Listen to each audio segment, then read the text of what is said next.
ময়মনসিংহের মুক্তাগাছায় শহীদ স্মৃতি সরকারি কলেজের অধ্যক্ষ প্রফেসর মোহাম্মদ বশিরউদ্দিন খানের অবসরোত্তর ছুটিতে গমন উপলক্ষে অনুষ্ঠিত হয়েছে সংবর্ধনা অনুষ্ঠান।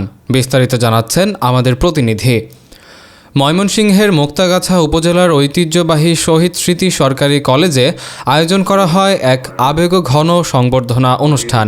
কলেজের শিক্ষক পরিষদের উদ্যোগে গতকাল দুপুর 12টায় শিক্ষক মিলনায়তনে এই অনুষ্ঠানের আয়োজন করা হয়।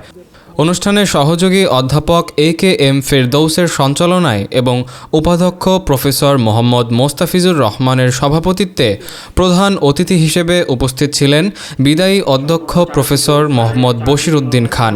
বিশেষ অতিথি হিসেবে উপস্থিত ছিলেন তার সহধর্মিণী ও চরদড়ি কুষ্টিয়া মধ্যপাড়া প্রাথমিক বিদ্যালয়ের প্রধান শিক্ষক মমতাজ বেগম, মেঝকন্যা ফারনিবা ফাইরোজ এবং ছোট পুত্র মোবাশ্বির শাহরিয়ার খান। এ সময় কলেজের বিভিন্ন বিভাগের শিক্ষকবৃন্দ সহ কর্মকর্তা কর্মচারীরা উপস্থিত ছিলেন।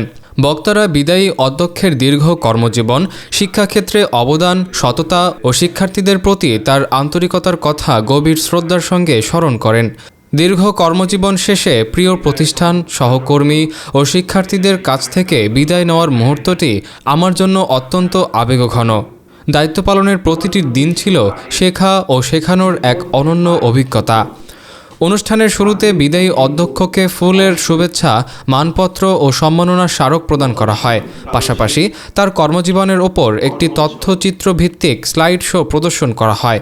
সংবর্ধনার মধ্য দিয়ে সম্মাননা জানানো হয় এক নিবেদিত প্রাণ শিক্ষাবিদের দীর্ঘ কর্মযাত্রাকে।